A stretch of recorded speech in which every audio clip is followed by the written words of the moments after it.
Yo NBA fans! At ayun na nga, nagpatuloy ang init nitong si Steph mula sa 56 points niya last game.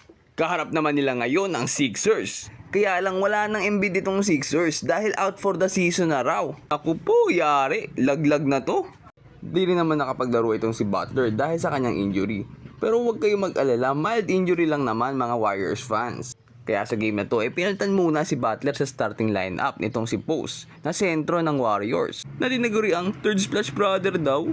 Si Moody na rin ang nasa starting lineup ngayon at hindi na si Hield. Bago ang larong to, may record lang naman si Moody na 11-0 bilang starter. Umpisa pa lang ng laro ay nagpakawala na agad itong si Steph ng 3 points. Heat check! Dito ay isang magandang full court pass naman ang ibibigay niya kay Moody. At tingnan nyo gagawin nito dito. What a nice spin move and the layup. May kasama pang foul. Dito makikita naman ni Green na open si Post sa corner at magpapakawala ng 3. Bang! Iba rin yung kamay nito. Pero syempre, iba pa rin si Kerry. Tingnan nyo sumabit. Pero pumasok pa din. Ang kaso lang ay not counted ng tawag. Pero mababawi naman agad sa isang magandang pasa mula kay Green. Susundan pa yan ng isang magandang screen mula kay Post. Wide open si Kerry. Wala na. Matik na. Ilista mo na. Pero ito mas nakakabilib. Tingnan nyo naman. Ang layo pa lang. Tinira na. Bang! May bantay pa. Ginawang target shooting. First quarter pa lang. Mainit na to si Kerry. 3 agad ng binitawan at 12 points na siya. Dagdag mo pa. 2 magandang pasa. Isa kay Payton and 1. At isa pa dito kay Santos na open 3. Mainit ang first quarter ni Kerry. Kaso lang nilabas siya dito second quarter. Kasi natin na nahihirapang umiscore itong Golden State pag wala si Kerry. Nanlalamig lahat.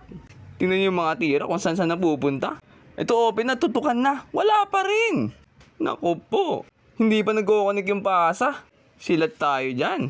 Ito pa si Moody, ang ganda sana ng drive. Kaso hindi pumapasok. Makikita din natin yung epekto ng pagkawala ni Butler. Tingnan nyo, medyo nawawala sila sa depensa. Nakaka-open yung mga kalaban. Dito tingnan nyo naman kung gaano kalaki ang epekto ni Kerry. Mas marami silang nai-score kapag nasa loob si Kerry. Iba talagang level si Steph. Tingnan nyo, iniwan lang yung kalaban ng easy layup. Hirap na hirap yung mga kampi niya kaninang gawin yan. Dito papahirapan na nila si Kerry. Tingnan nyo, 3 sumalubong oh. Buti nakuha ni Payton at naipasa pa kay Moody. Bang! Iba talaga si Kerry, 3 nagbabantay. Dito isasabit yung defender niya at makakuha pa ng foul sa 3-point line. At syempre, hindi magbibinte si Kerry sa 3 free throw na yan. Ang ganda man niya, laro ni Kerry, medyo malaki pa rin yung lamang ng Sixers. Pero dito makikita niya si Green sa ilalim. Sinusubukan nilang humabol. Dito isang magandang pasa kay Podziemski, pasa kay Post. Bang! 3-pointer from the big man. At isa pa. Baka the next splash brother yan. Grabe. Dito nice defense mula kay Payton. Nag-dive pa para makuha yung bola. Nice bounce pass kay Kerry, bounce pass kay Podziemski, and open layup.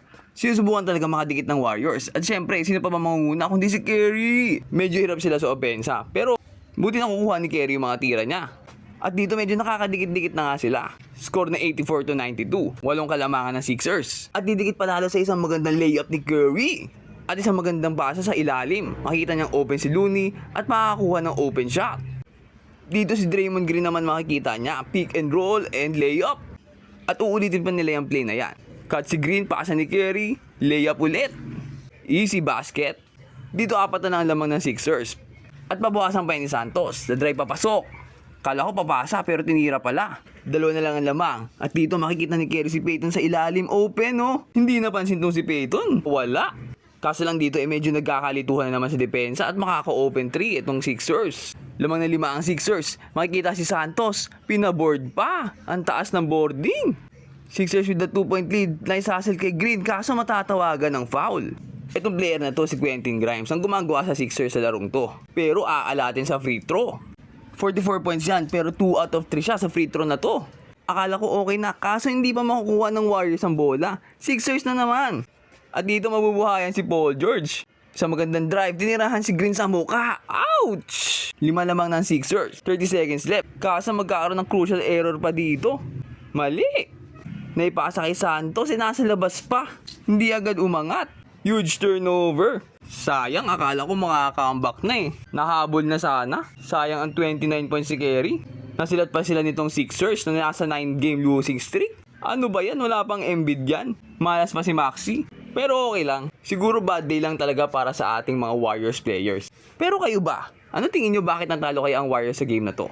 mag-comment down below and mag-subscribe ka na rin sa ating channel para lagi kang updated sa mga latest NBA happenings. Yun lang for today. Peace out and God bless.